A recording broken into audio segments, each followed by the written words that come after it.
tanghali mga silingan. Dito kami sa loob ng bahay namin guys. Kami ay naglilinis sa aming yan, bakuran pa rin ito guys. Yan ang aming kubo. Yan. Dito kasi guys ay madamo na siya. Tamang tama yung anak ko walang pasok ngayon.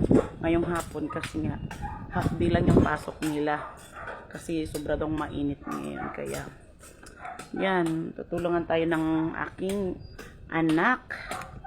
Siya guys oh. Yan ang aking anak na Chambet. Yan. Ang sipag naman aking anak oh.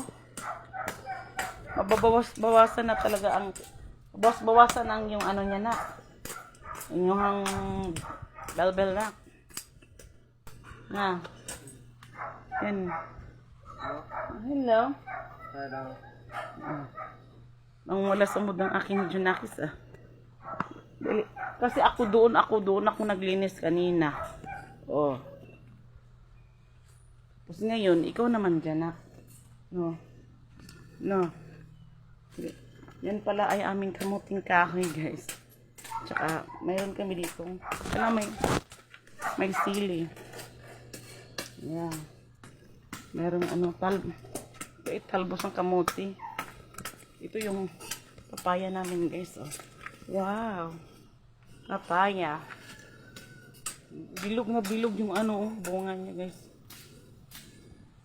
Bilog na bilog yung bunga ng papaya namin. Aray ko.